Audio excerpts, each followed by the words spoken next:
रहस्यमयी जगन्नाथ धाम। हिंदुस्तान का वो मंदिर जहां वैज्ञानिकों की नहीं भगवान की चलती है। विज्ञान के हिसाब से प्रसाद नहीं पकता, बल्कि सबसे ऊपर रखे बर्तन का प्रसाद पहले बनकर तैयार हो जाता है। भगवान के इस मंदिर के ऊपर हवाई जहाज तो छोड़िए, एक परिंदा भी नहीं उड़ता, क्योंकि भगवान से ऊपर भला कौन जा सकता है। आज आपको उसी मंदिर की कहानी बताने वाला हूँ जो दिल्ली से करीब 2000 किलोमीटर दूर है। वहाँ आज भी जब रथ यात्रा निकलती है तो पूरी दुनिया श्री कृष्ण की भक्ति के रंग में रंग जाती है। दोस्तों, चारों धामों में से एक जगन्नाथपुरी मंदिर उड़ीसा के पुरी में है, जहाँ भगवान श्री कृष्ण का दिल धड़कता है। ये पहला मंदिर है जहाँ भगवान श्री कृष्ण के साथ राधा रानी नहीं बल्कि उनकी बहन सुभद्रा की मूर्ति है, और साथ में बड़े भाई दाऊ जी यानी बलराम की मूर्ति भी है।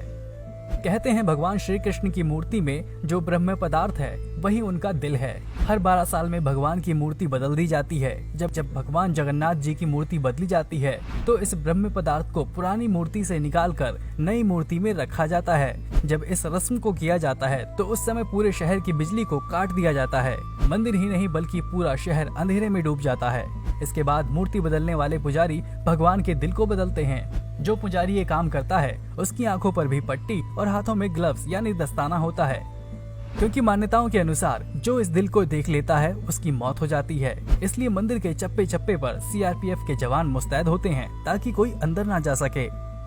इस रस्म को करने वाले पुजारी बताते हैं कि जब वो दिल को एक मूर्ति से दूसरी मूर्ति में रखते हैं तो उस समय लगता है कि उनके हाथ में खरगोश की तरह कुछ है जो उछल रहा है। ये एक तरह से दिल के धड़कने का एहसास होता है।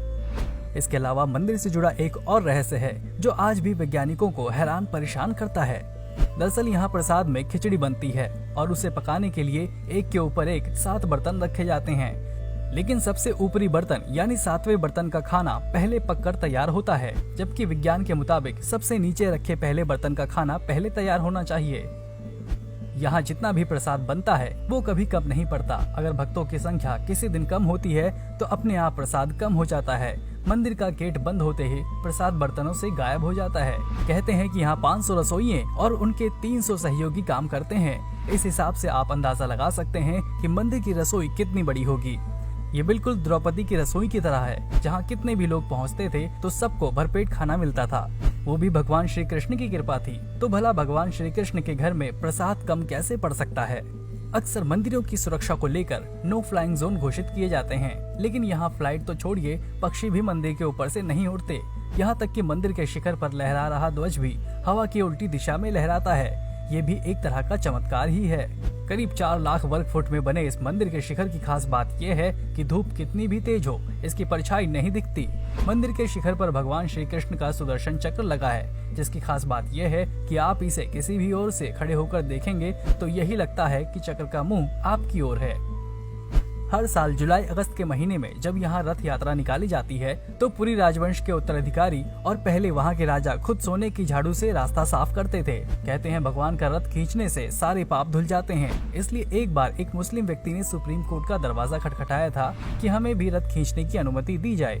तब से ये विवाद खत्म हो गया कि दूसरे धर्म के लोग रथ नहीं खींच सकते। वैसे भी भगवान तो एक ही हैं। जब भगवान ने भेदभाव नहीं किया तो इंसान ऐसा क्यों करे। करीब 800 साल पुराने इस मंदिर के रहस्यों को जानकर अब तक वैज्ञानिक भी हैरान हैं। आखिर ये सब होता कैसे है। लेकिन कहते हैं प्रभु की इच्छा हो तो कुछ भी संभव हो सकता है। कहीं मूर्तियां आपस में बात करती हैं तो कहीं मूर्तियों को देखकर लगता है कि ये जीवित हैं। लेकिन ये पहला मंदिर है जिसमें एक नहीं बल्कि कई रहस्य हैं। वैसे भी द्वापर युग में भगवान श्री कृष्ण का जन्म ही चमत्कार के साथ हुआ था। उनके जन्म के साथ ही जेल की सुरक्षा में खड़े सुरक्षा कर्मी सो गए थे और जेल के दरवाजे अपने आप ही खुल गए थे। जन्म के बाद उनका जीवन भी रहस्यों से भरा रहा। और कहते हैं जब भगवान श्री कृष्ण के पैर में जब एक शिकारी ने बाण मारा तो वो देह त्याग कर परम धाम को चले गए थे। वो शिकारी अंगद था जिसने त्रेता युग में अपने पिता बाली की मौत का बदला लिया था। लेकिन श्री कृष्ण का जब अंतिम संस्कार हुआ तो उनका दिल पंच तत्व में विलीन नहीं हो पाया और फिर वही दिल जगन्नाथपुरी मंदिर की मूर्ति में स्थापित कर दिया गया, जो आज भी वहाँ धड़क रहा है।